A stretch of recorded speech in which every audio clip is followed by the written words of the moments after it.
Estamos aqui com mais um episódio de Legis Talks. E aqui falamos e compartilhamos o conhecimento e experiência de importantes stakeholders da área da saúde no Brasil. E hoje nós temos um convidado muito especial. Aqui temos um convidado que vai falar um pouco mais do mercado de dispositivos médicos, mas além disso, como a tecnologia está avançando no nosso país para trazer mais oportunidades de negócio para as empresas. Temos aqui o nosso convidado que é Paulo Henrique Fracaro. Paulo é diretor da Consaúde e diretor do Conselho Superior de Saúde da Fiesp. Engenheiro com mais de 40 anos de atuação na saúde, ele já liderou projetos importantes na indústria, com as empresas farmacêuticas e de saúde em geral. Além disso, também contribuiu com o crescimento das empresas de tecnologia na área da saúde.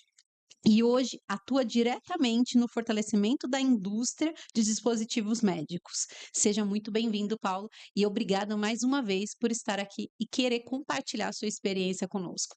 Olha, quem agradece esta oportunidade sou eu, porque normalmente a gente sempre tem uma vontade de contar parte da história, aquilo que você aprendeu, para que aquilo tenha uma continuidade. O que você está me fazendo neste momento é dando esta deliciosa oportunidade. Então, grato por isso. Não, obrigada. Não, eu que sou grata, né, porque são profissionais que atuam aí no mercado, que possam compartilhar mais experiência, e é isso que eu sempre busquei. Eu decidi constituir as minhas empresas, porque eu sempre acreditei que o conhecimento tem poder, mas o poder de fazer diferente.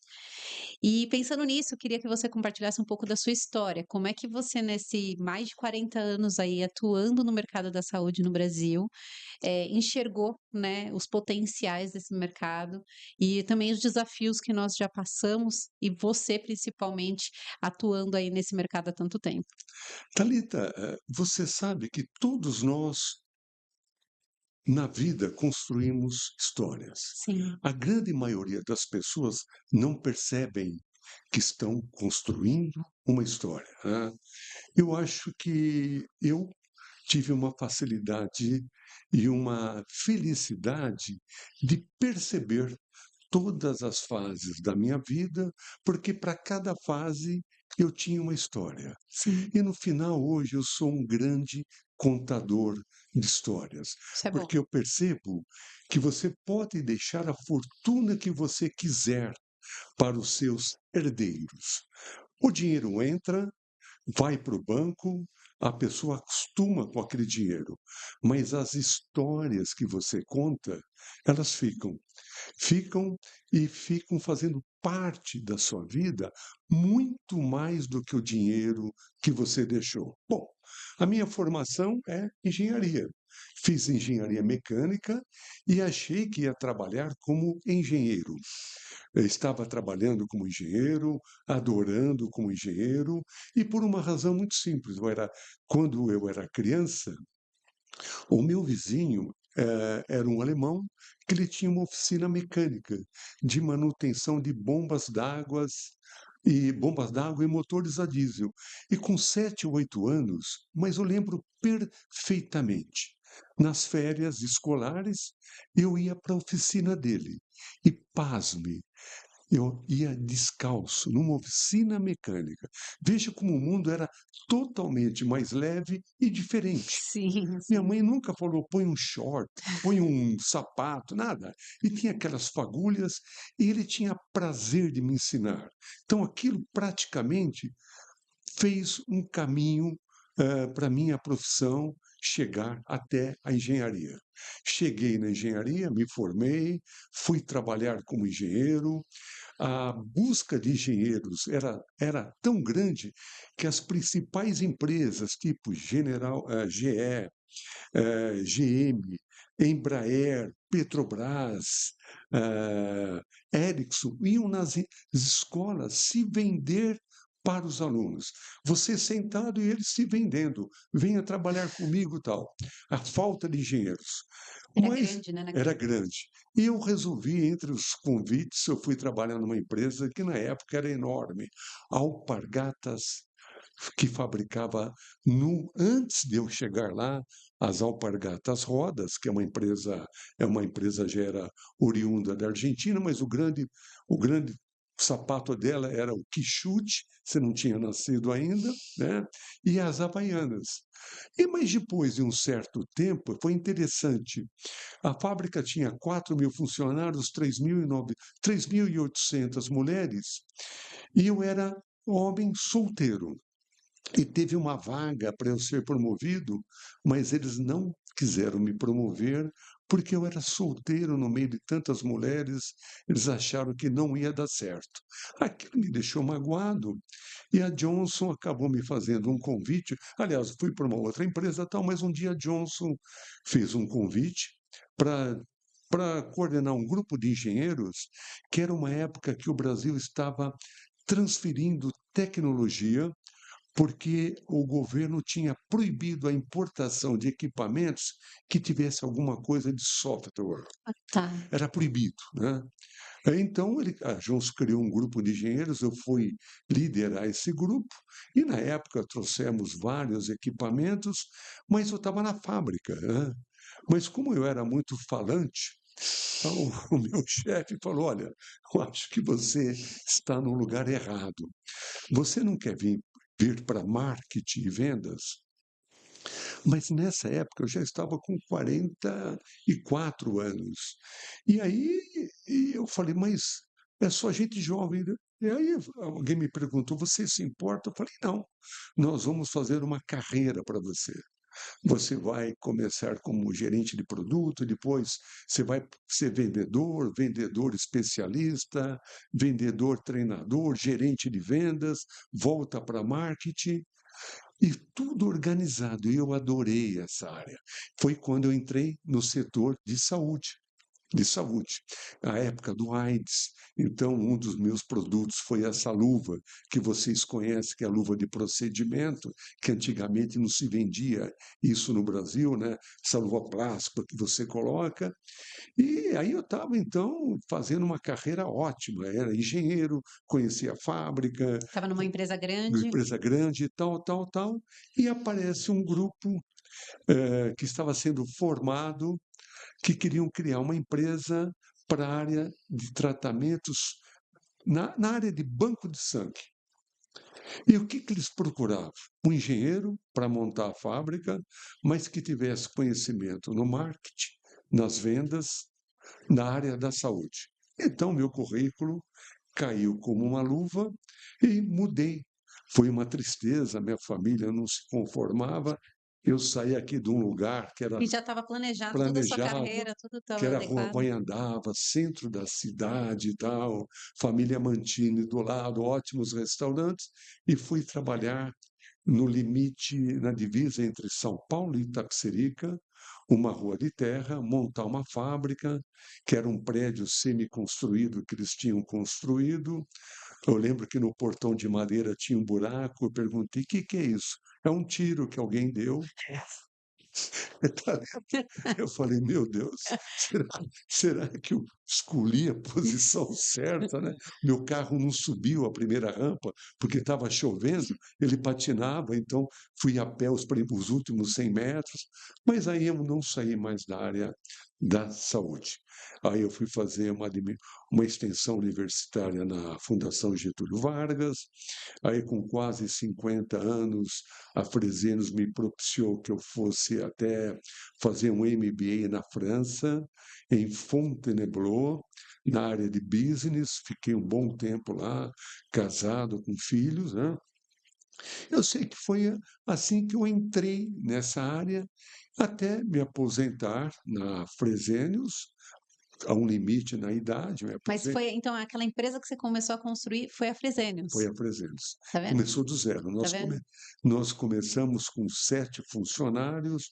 Quando me aposentei, já eram 400 funcionários. Era em Tapecerica da Serra.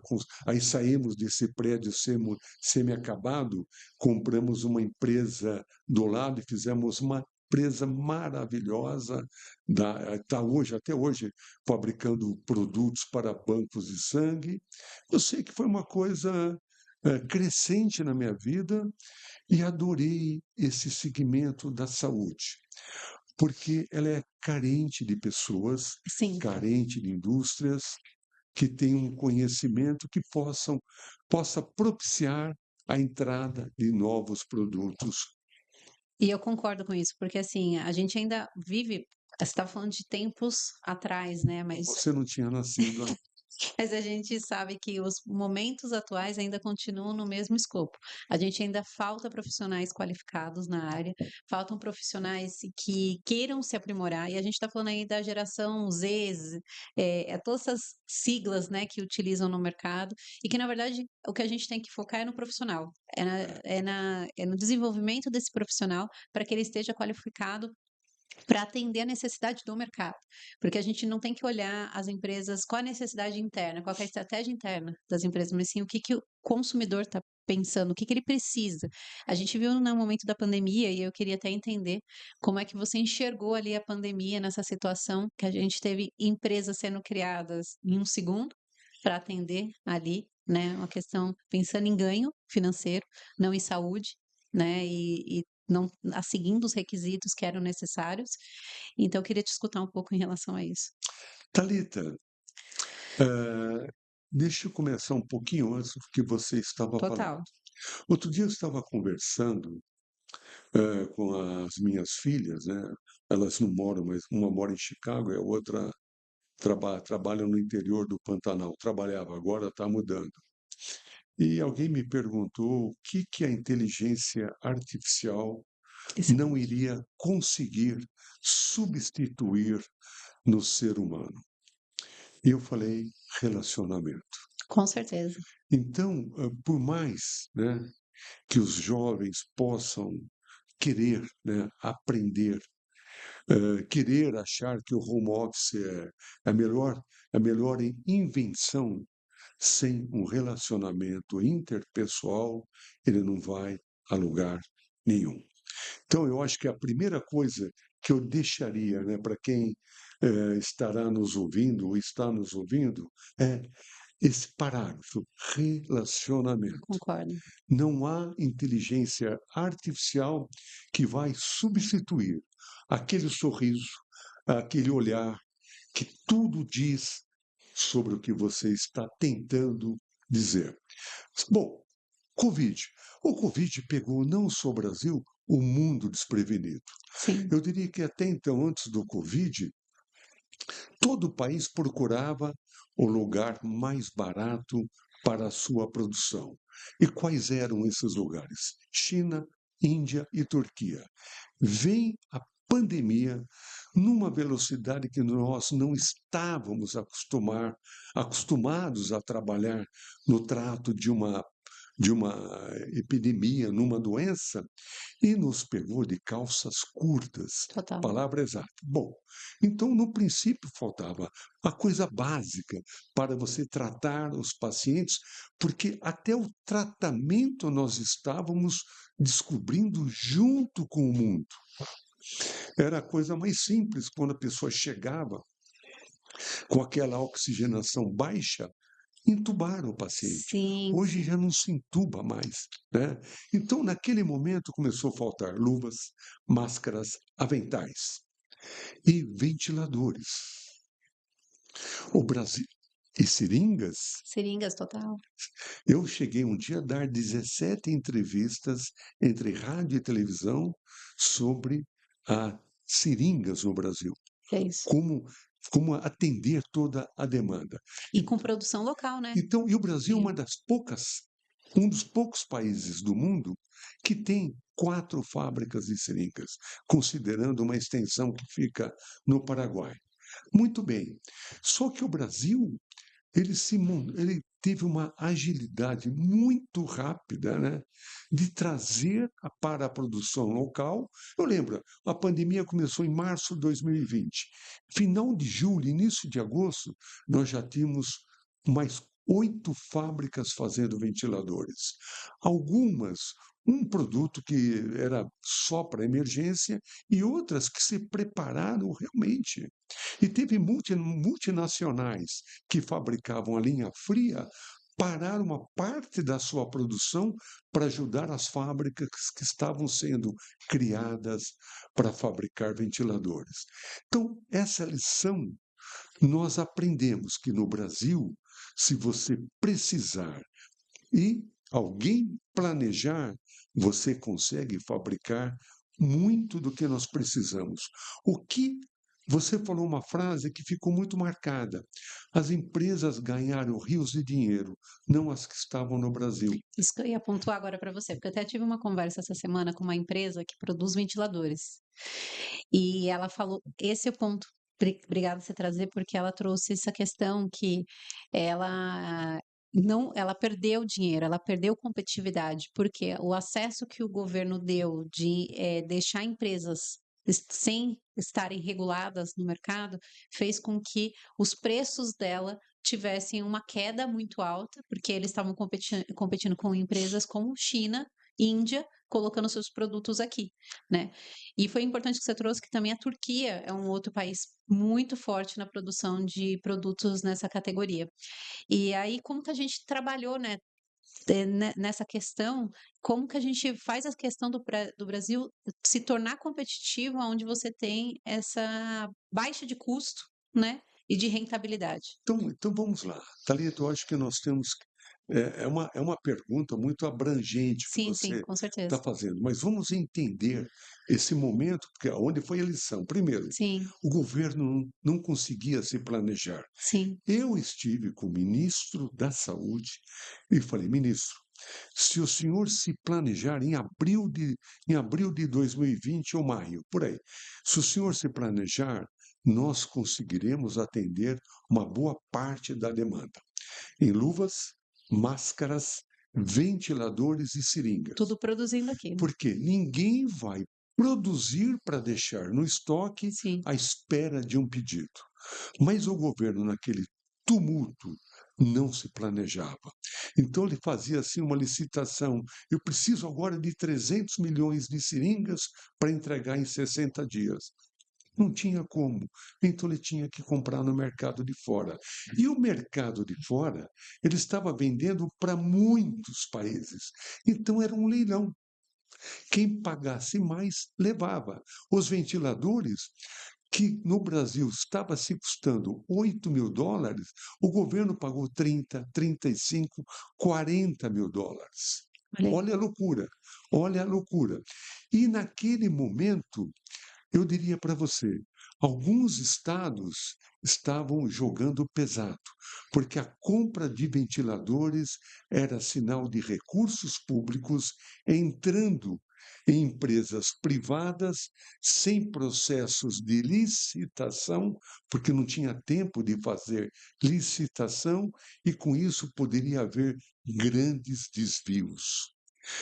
Tem estados que comprou ventiladores, só veio a carcaça. Olha isso. Teve outro estado que uma empresa que vendia bebidas, uma bodega, entrou numa licitação para vender ventiladores e eram que nebulizadores pequeninhos.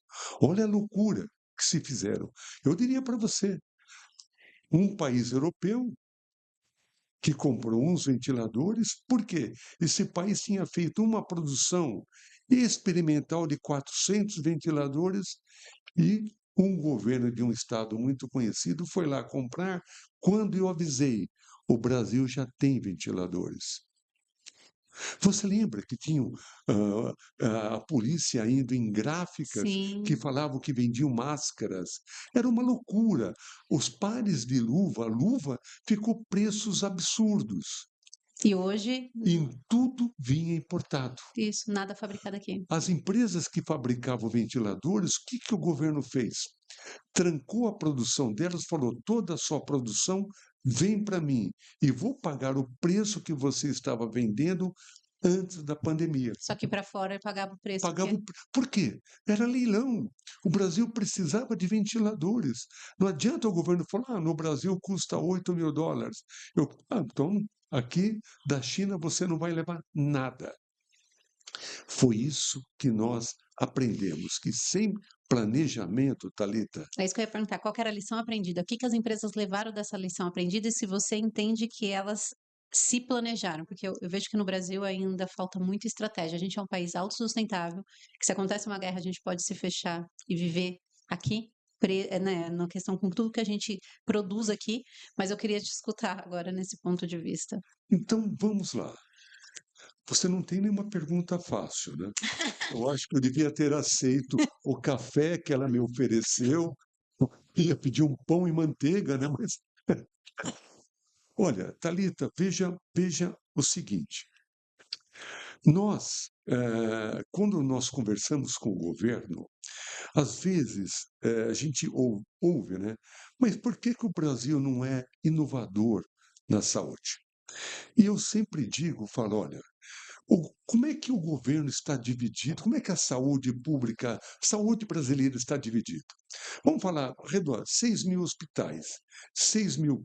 Desses 6 mil, 2 mil públicos, 2 mil santas casas e 2 mil trabalhando com a saúde suplementar. São os privados que têm convênios. Os 2 mil públicos, eles estão, a grande maioria, não estou falando de um HC de São Paulo, né?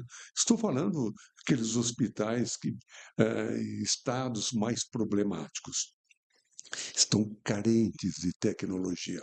Mal eles conseguem sobreviver e muitas vezes na utilização de equipamentos ultrapassados. Raio-X que provavelmente está te dando uma dose de radiação muito maior do que você devia receber. Um acelerador linear que não tem a precisão do, do, do feixe do feixe de raios que um equipamento mais moderno tem. Um tomógrafo, uma ressonância, cuja qualidade de imagem, muitas vezes, o médico tem que usar o seu conhecimento. E assim vai lá. Então, eu falo: se os hospitais públicos e as santas casas, que na sua grande maioria, 80%, atende o SUS e recebiam até outro dia por preços extremamente baixos os procedimentos que ela fazia, também não sobrava nada para ser inovadora. Né? Sim. E os hospitais que trabalham com a saúde suplementar, então, exemplo, Einstein, Sírio, Oswaldo Cruz, Beneficência, com recursos maiores, conseguem ser muito mais modernos. Né? Então, o parque industrial que atende à necessidade da saúde brasileira, ele fica à espera de um planejamento governamental que mostre que a saúde na área pública vai ser incentivada, os hospitais vão ser modernizados, que as santas casas vão ter recursos para serem modernizadas. Mas isso não está acontecendo. Não, olha, está acontecendo de uma maneira um pouco mais devagar do que queria, e vou te dar um exemplo. O BRICS deu um financiamento de 300 milhões de dólares para construir um hospital de altíssima tecnologia dentro do complexo do HC. Tá. E, com certeza, se não tiver, pelo que nós estamos sentindo, uma boa parte dos equipamentos vai ser abastecido com produtos importados, porque ainda as empresas que estão aqui não sabem quais são os equipamentos que serão necessários para atender esse hospital. Mas você entende porque eles não sabem por conta de falta de conexão com o governo ou falta de acesso a essas informações? Não, eu acho que falta de um planejamento de Estado. Tá. Isso Porque é a vem do dia palavra que para a eu tenho noite. na cabeceira da Tá. minha cama. Planejamento. Eu fiquei acho que 7 anos solteiro, então eu tinha tempo de olhar para a cabeceira da minha cama. Falta de uma política de Estado. Tá. Estado, não de governo, porque o governo é passageiro. Sim, Então, a gente fica muito preocupado, vamos ter eleições no ano que vem. Tudo que esse governo está fazendo, organizando de uma maneira muito ativa a saúde, se entrar uma oposição, seja ela. Eu não estou falando de sim, política. sim, sim, sim, A minha entendo, concordo com preocupação é você. que se troca todo mundo. Sim, E quem entra raramente continua o que o seu antecessor estava fazendo. Ele quer ter a política dele. sim, Então, com essa indecisão, nós ficamos navegando. Porque as empresas que estão instaladas no Brasil, ela tem o porte para serem para abastecer o mercado brasileiro e um pouco na exportação. Ao contrário, na China, o governo na China incentivou e incentiva as instalações de grandes empresas para atender o mundo. isso mesmo. E é por isso que elas estão chegando no nosso mercado numa velocidade extremamente sem controle, e essa é a grande preocupação minha e de todos os Você meus do pares. futuro da saúde aqui. Exatamente, eu vou ser daqui a pouco totalmente importador e até a próxima pandemia. E aí vai ser, não vai adiantar chorar por que não fabricamos aqui. Se bem que, Thalita, não dá para fabricar tudo aqui. Não, porque a maior parte ainda a gente tem muita produção, a gente depende de muitos materiais de fora para produzir certos equipamentos e Tá, e tem impressões. equipamentos que não compensam, né? Não, não. Mas também não podemos ser totalmente importadores. Sim, Olha, concordo. há 2 anos atrás, eu vou dar um número para você que a China representava, o produto chinês representava no mercado brasileiro de 5 a 10%. Hoje, mais de 30%. E vem vindo através de distribuidores, sem uma estrutura de manutenção adequada. Sim. E o distribuidor, ele não pensa no amanhã, ele Não. pensa no hoje, ganhar hoje. Amanhã, se eu não ganhar mais com o produto chinês, vou procurar outro produto. Então, hoje, a nossa grande preocupação é estabelecer um canal de comunicação com esses países que são os grandes produtores mundiais, China, Turquia e Índia, para fazermos parcerias, mas parcerias para que eles venham aqui. Então, a minha Parce deixa eu só te interromper, quando você fala parceria para vir aqui, é para poder eles produzir, produzir. produzindo aqui. Tá, produzindo aqui. Porque, Então eles olha, criarem parque fabril aqui, exatamente, não é como isso que eu importador. quero. Tá. Porque veja o que Porque eles investem no país, trazem assim como eles estão fazendo com a questão da insulina, é certo? insulina. E vamos dar um exemplo que todo mundo vê: indústria automobilística. Isso mesmo. Indústria automobilística. Os chineses entraram e estão superando em tecnologia as indústrias que ficaram paralisadas com o tempo e já estão começando a ter fábrica no Brasil. Você sabe disso. Sim, sim. Fábrica, que é isso que nós queremos na saúde. Mas a gente não vai ficar muito dependente do mercado, né, do Oriente e vendo como é que a gente poderia seguir nessa questão desse caminho? Olha, o governo está muito ouvinte a essas preces, né? Sim. Tem a plena consciência. Eu estive em Brasília agora, segunda, terça, voltei hoje de manhã, várias reuniões, né, mostrando a necessidade de termos um planejamento para termos fábricas consolidadas aqui. Eu acho que é esse o grande objetivo, a grande missão. Aliás, ô Thalita, Hum. em qualquer segmento. E você acha que as empresas do Brasil, na área da saúde, tá? Vamos falar da questão dos dispositivos médicos, elas Fala, têm capacidade de competir internacionalmente? hoje não. Por quê? Porque hoje elas estão, na sua grande maioria, trabalhando num mercado que não exige a inovação, que é o Sim. mercado público, na sua maioria, e santas casas. E o mercado, olha, nós exportamos quase US$ 1 bilhão por ano na área da saúde. Importamos 5,8, quase 6 bilhões. Importando mais do que exportamos. Agora, o Brasil, na área da odontologia, há 2 anos atrás, era superavitário, mais exportávamos do que importávamos. Você sabia? É Inverteu essa interessante. situação? Sim, agora estamos empatado, que é uma preocupação. A odontologia brasileira está entre as 3 melhores do mundo. Em termos de implantes, somos o segundo fabricante de implantes no mundo. Só Excelente. perdemos para os Estados Unidos. Em termos de artigos científicos, o Brasil é o primeiro fabricante, é o primeiro produtor. E você está vendo todo mundo com seus dentes claros, e bem que eu acho que é um exagero, né?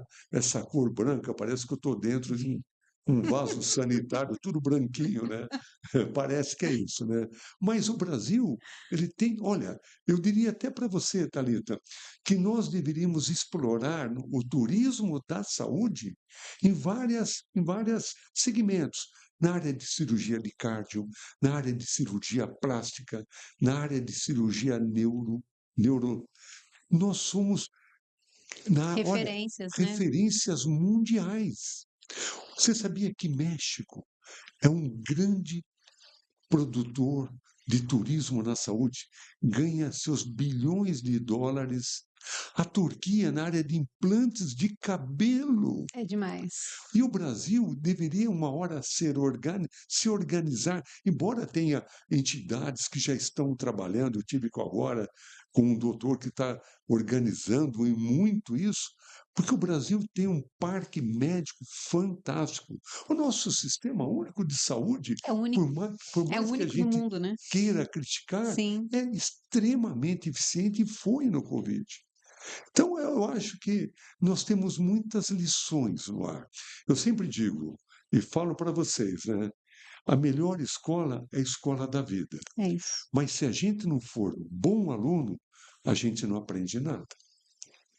A escola ensina, mas se você não for bom aluno, você não aprende nada. E você acha que as empresas estão aprendendo, as empresas da Estão, saúde no Brasil? estão, e eu tenho certeza que nesse caminho que nós estamos criando com Índia, China e provavelmente talvez até a Turquia, nós vamos juntar as duas facções que queiram ser, que trabalham na produção e ver o que o Brasil produz de bom, que eu posso levar para lá. Sim. Se bem que no caso da China, eu vou ser mais absorvidor, porque eles estão muito na nossa frente. Não, e você falando de uma coisa da questão da inovação, né?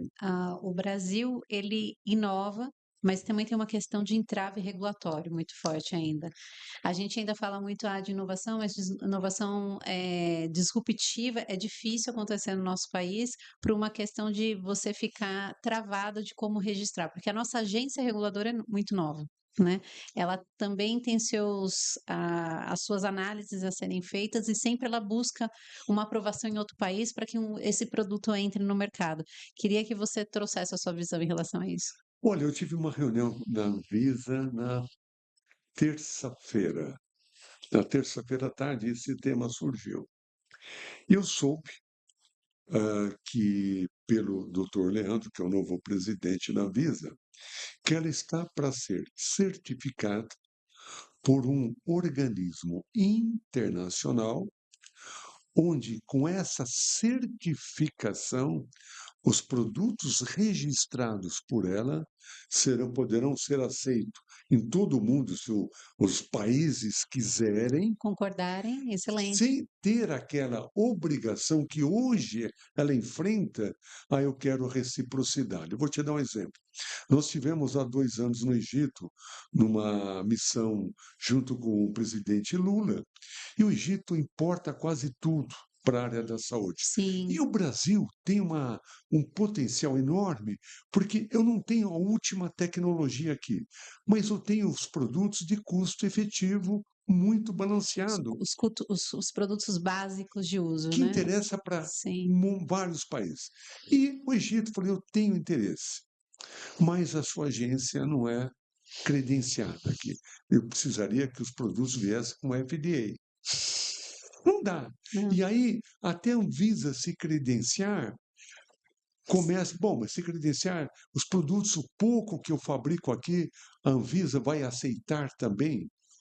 Não dá, porque a né. Visa, ela está muito bem organizada, Sim, embora falta gente. sim, não, Ó, sim, eu ela entendo. está muito bem organizada. Sim, ela tem É, padrão. tem um padrão de qualidade. Isso, Padrão. Essas restrições que as empresas sofrem é importante, porque a sim, hora que o produto for aprovado, é um grande selo. Então, com essa certificação, ela vai dar um passo enorme. Isso vai facilitar muito, porque hoje o que ela tem, o que é o tal de reliance, ou seja, ela aceita a documentação de fora, mas esses países lá de fora não aceitam a nossa documentação. Eu acho injusto isso. Eu acho injusto. sim. Eu gostaria que ela tenha A a reciprocidade. reciprocidade, mas estamos caminhando para isso, Isso é né? bom, bom saber, Caminhando. porque a gente precisa ter essa questão de abertura de mercado, possibilidade e de expandir mais, né, questão de outras entradas em outros países, porque o tempo todo a gente fica buscando essas possibilidades e aí acaba se travando com uma questão de: "Ah, não vou poder colocar porque a sua agência ainda não é Então, reconhecida", e tudo mais. olha, eu vou te mandar amanhã esta Pode ver. informação, que já que você trabalha como consultora e está ativa nessa área regulatória, essa informação é É quentíssima. quentíssimo, é muito Foi agora há importante. 2 dias que ele me Isso é disse, o excelente. Leandro falou: "Paulo, nós nem divulgamos, é que você estava conversando". Isso é Falei: ótimo. "Tem que divulgar". Ele falou: Tem. "Calma, vamos está para acontecer agora nesse prazo". Isso é Eles bom. estavam em auditoria, recebendo auditoria para isso. Isso é muito bom. E eu fui num laboratório público esses dias, né, um laboratório público do governo aqui do Brasil, e foi um ponto que foi trazido, porque eles querem fazer, conectar com outros países, principalmente com os países da África que falam a língua portuguesa, para subsidiar com as necessidades. A gente sabe quanto os países africanos precisam de suporte. Você falou do Egito, né? O Egito está na África. Eu fiz um projeto, como consultora no OMS durante 3 meses no Egito e sei das suas necessidades, sei o que eles precisam ali para subsidiar a população. E nesse ponto, esse próprio laboratório público falou: eu não consigo entrar porque eu não tenho esse reconhecimento. Então, eles estão trabalhando para ter uma certificação da OMS para que eles possam ter acesso a outros países. Mas se tiver essa questão da reciprocidade de uma forma mais em conjunto, isso vai validar muito nossos produtos. E aí a internacionalização vai facilitar. Porque eu tive acesso também que muita empresa no Brasil, ela não internacionaliza, porque, né, uma pesquisa feita por Harvard mostrou que 80% das empresas que querem internacionalizar, nos primeiros 5 anos, elas falem, né, elas não conseguem dar seguimento. Então, como a gente consegue fazer nessa estrutura, pensando no potencial de mercado na área da saúde que nós temos, como você pontuou aqui, a produção local, a necessidade que a gente consegue atender, mas principalmente as empresas estarem preparadas para essas oportunidades que venham seguir. Você conhece o projeto da Apex? Da questão da Agência exportação, mas de pode falar exportação. aqui, pode Não, então, ressaltar esse aqui. projeto é um caminho que o governo brasileiro Sim, ajuda financeiramente as empresas a serem exportadoras.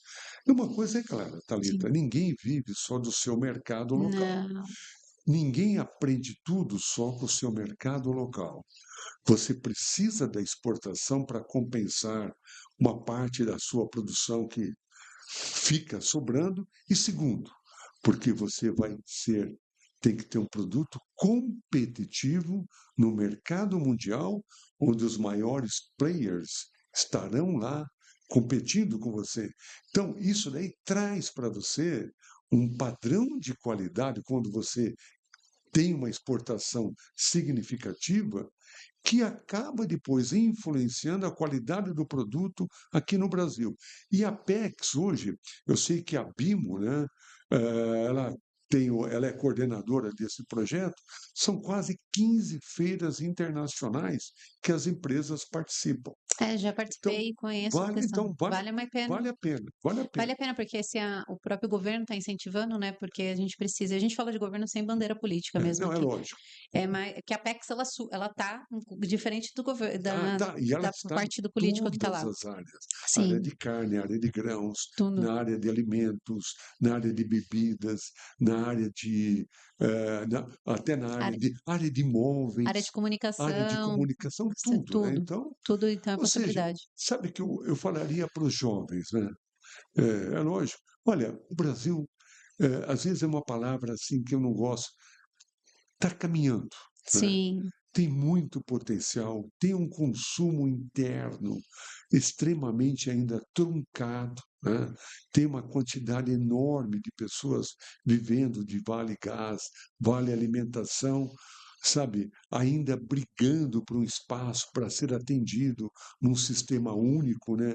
Que precisaria não só de mais dinheiro, de um gerenciamento isso, melhor, de um concordo. planejamento melhor. Eu não colocaria hoje dinheiro no setor da saúde, assim, na área pública. Não, não, vamos ver, né?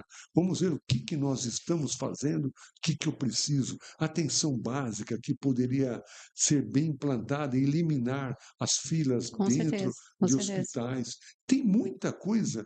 Eu diria, olha, não precisa sair desse país para termos um ótimo futuro. Não, O que nós precisamos é que eles cheguem no mercado, ajudem a escolher bons políticos, né? Que isso é muito necessário, e tenham, assim, muita motivação para trabalhar e desenvolver esse país aqui.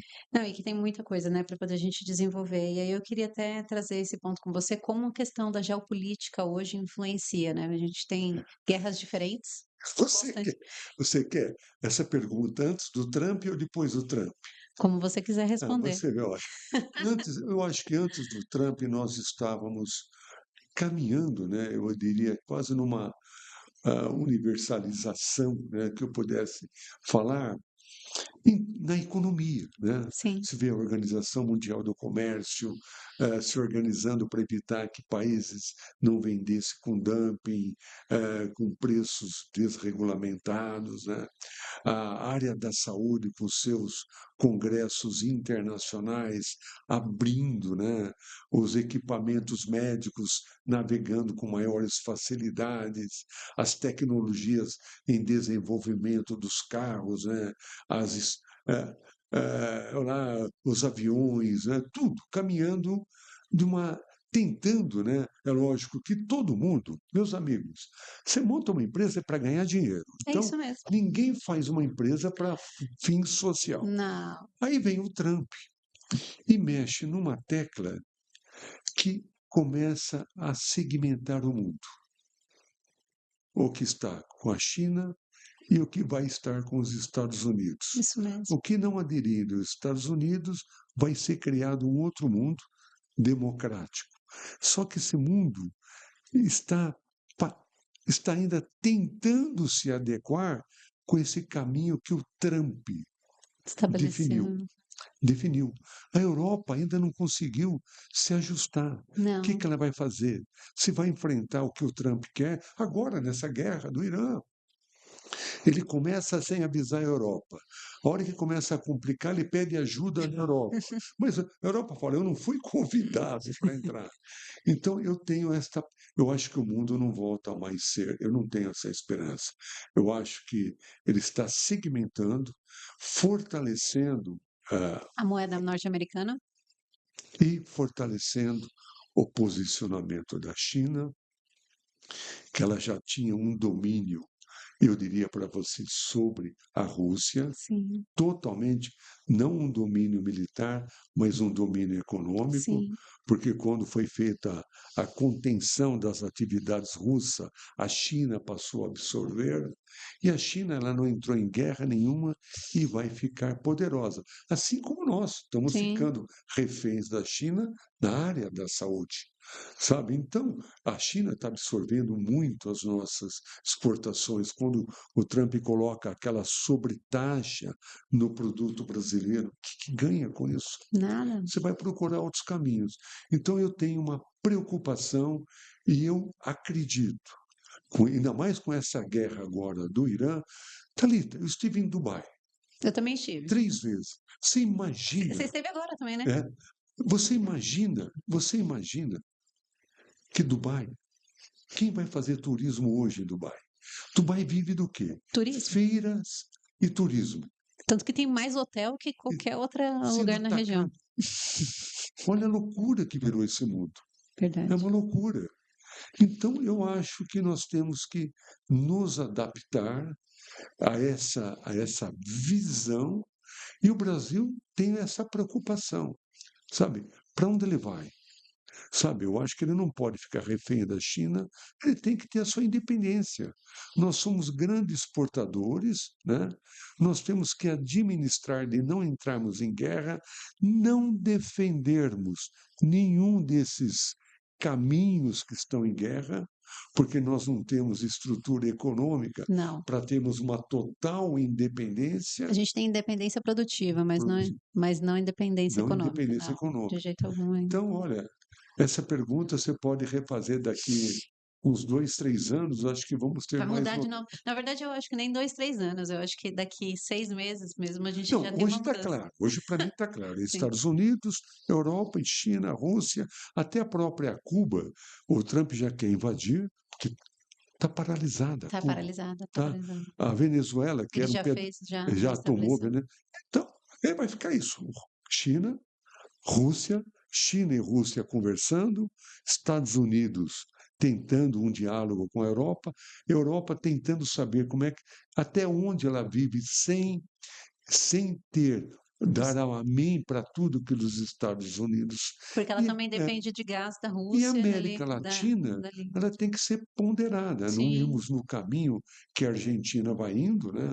Abraçando o Trump, fazendo tudo que o Trump. Se a Argentina vai sair agora eu da vi que ela saiu, Organização eu Mundial da vi. Saúde. E agora? E como fica? Meu Deus do céu, sabe? Eu não consegui ver o conceito Não disso. dá. Uma Então, vez uma economia também que é mas super entrou instável. é que é política. Foi uma decisão política. Então, o Brasil não tem a grandeza de só ter decisão política. Ele tem que ter decisão que não vai implicar nos seus projetos Decisão internos, estratégica. estratégicos. É. E Eu co acho. e como que você vê, né, a questão do futuro da indústria, com essa estrutura, essas mudanças Na nesse área escopo? da saúde, Isso, falando da área da área saúde, da porque se a gente for saúde. falar de várias áreas aqui, Não, se a não, gente não. não para Não, hoje. mas é o mesmo, é o É o mesmo. mesmo? Você A entende que é o mesmo? indústria, Então eu acho que as indústrias automobilísticas aqui hum, estão preocupadíssimas com os avanços dos carros chineses. Mas é a mesma preocupação.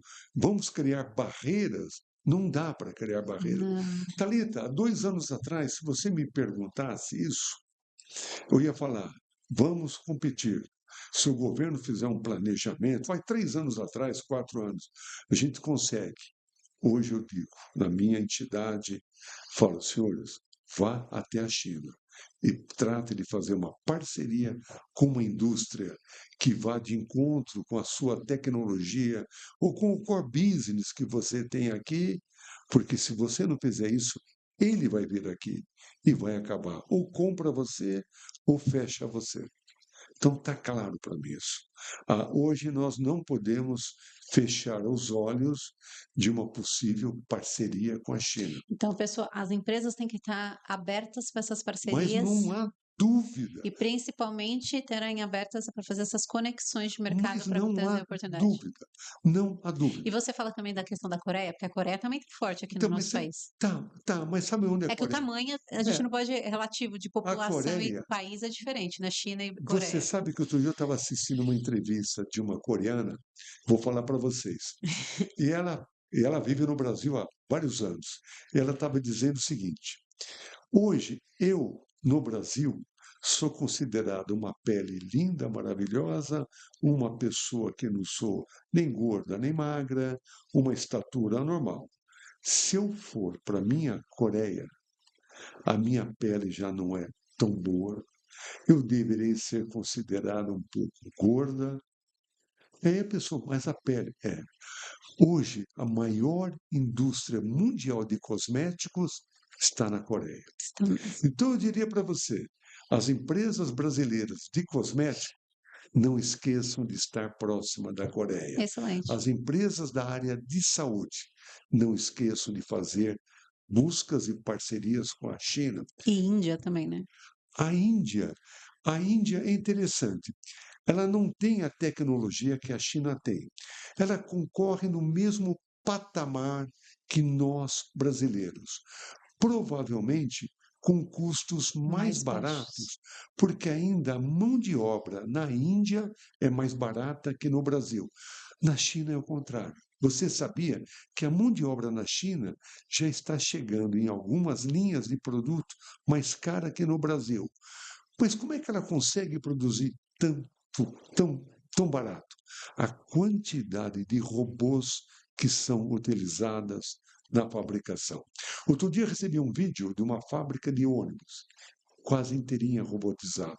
Fábrica de ônibus, quase inteirinha robotizada. Então, não dá para esquecer, nós estamos, eu diria para você, mais de 20 anos atrasados em tecnologia com relação à China.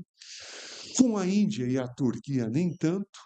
Hoje, se eu quiser abrir o meu mercado escancarado para a Índia e para a Turquia, eu não vou sobreviver, porque eles estão fazendo os mesmos produtos, com as mesmas tecnologias que nós temos, mas se eu pensar em alta tecnologia, a China superou os Estados Unidos. E vou dizer, há 2 anos atrás, eu tinha medo da qualidade chinesa. Eu estou chegando nos 80 anos. Quando o Japão começou a sua industrialização, o Made in Japan era sinônimo de baixa qualidade. Os primeiros carros que chegaram do Japão, vocês sabem onde era o retrovisor? Em cima do paralama, lá fora. Chegaram para testar o mercado brasileiro. Ou seja, você tinha que sair do carro, abrir a porta e regular, sentar no volante. Ah, não ficou bom. Veja o avanço que deu. Então, a China hoje tem um avanço significativo e podemos falar com alta tecnologia que nós estamos uns 20 anos atrasados. E a gente tem que recuperar esses 20 anos. Olha, Como? É olha, esse. como através de um grande projeto de Estado.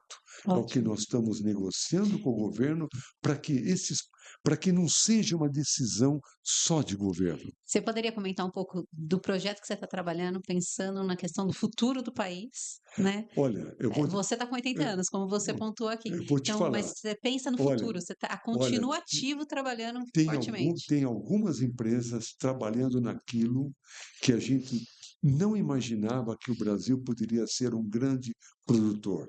Ressonância, tomógrafo, arcos cirúrgicos. Aliás, você sabia que o raio-x para portos e aeroportos, o Brasil é um dos maiores fabricantes?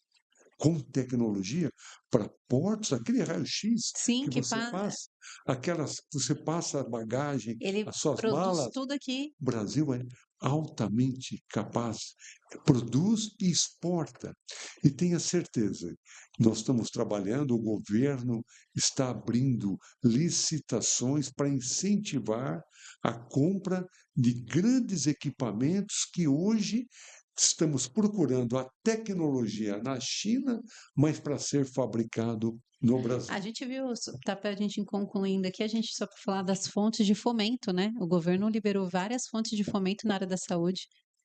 Mas se não tiver o comprador, dinheiro para inovação não falta. Quem quiser ser inovador, não falta dinheiro, mas fique preocupado quem irá comprar o seu produto. Área pública não tem dinheiro, santas casas não têm dinheiro. Então, eu falo para o presidente do BNDES: você está me dando o dinheiro que eu preciso, mas se não tiver o governo comprando, eu não vou investir.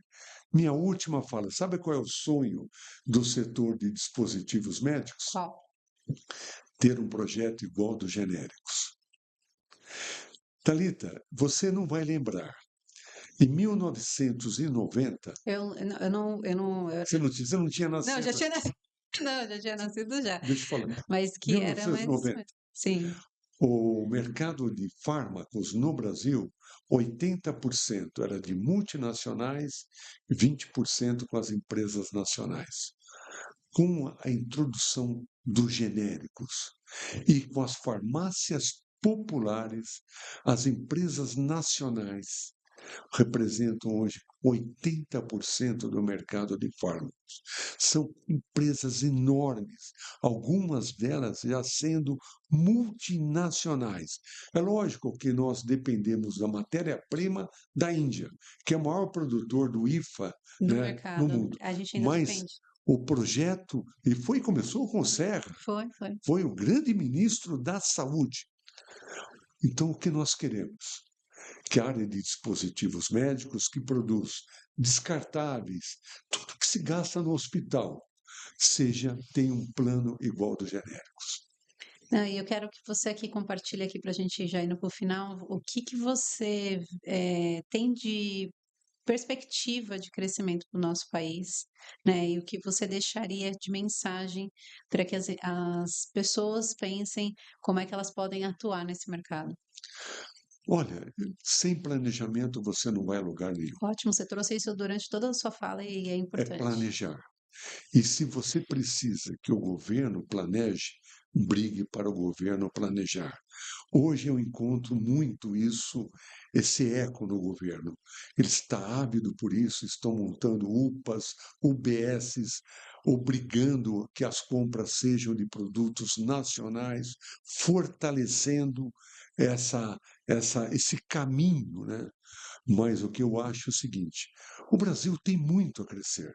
A área da saúde, ela, olha, você não faz ideia quanto nós podemos crescer na área da saúde. Nós devemos estar gastando hoje aproximadamente US$ 500 per capita. Vai. Se eu quiser somar a parte de vacinas, tudo, vamos gastar US$ 700. A Holanda gasta US$ 6.000 Só por isso. pessoa, a Inglaterra 5.000, os Estados Unidos 18.000. Aliás, eu tenho uma filha que mora nos Estados Unidos. Pai, ela fala, nunca me tire do seu plano de saúde, porque o dia que tiver um problema eu vou para o Brasil. É isso mesmo. Então, veja, nós temos muito para crescer. Isso. O Brasil está aprendendo cada vez mais a se planejar. E nós, empresários, sabemos que sem planejamento eu não chego a lugar nenhum. Eu preciso do governo, então vou bater na porta do governo e dizer o que eu quero e obrigar o governo a se planejar. E é o que nós estamos fazendo. É, porque como contribuintes a gente tem essa obrigação. Obrigação. Perfeito. Gostaria de agradecer mais uma vez pela sua participação, por estar aqui comigo, né? Gratidão mesmo, Paulo, por toda a sua experiência, compartilhar o seu conhecimento, sua visão de mercado e principalmente o como, né, a gente tem a crescer e a desenvolver nosso país na área da saúde. E para você que nos acompanhou até aqui, né, compartilhe esse podcast, faça que cheguem mais pessoas para que entendam como nós profissionais nessa área podemos contribuir com o seu crescimento profissional, mas também do seu negócio. Muito mais uma vez, obrigada, Paulo. Thalita, eu agradeço e agora vou cobrar o café que você Tá prometeu. bom, tá E olha, prometido. meus queridos amigos, e mesmo aqueles que eu não conheço, a inteligência artificial nunca vai substituir o homem na sua totalidade na saúde. Sempre vai ter um ser humano atrás do equipamento. Então, continue trabalhando, estudando e planejando a sua vida. Excelente, excelente. Obrigada.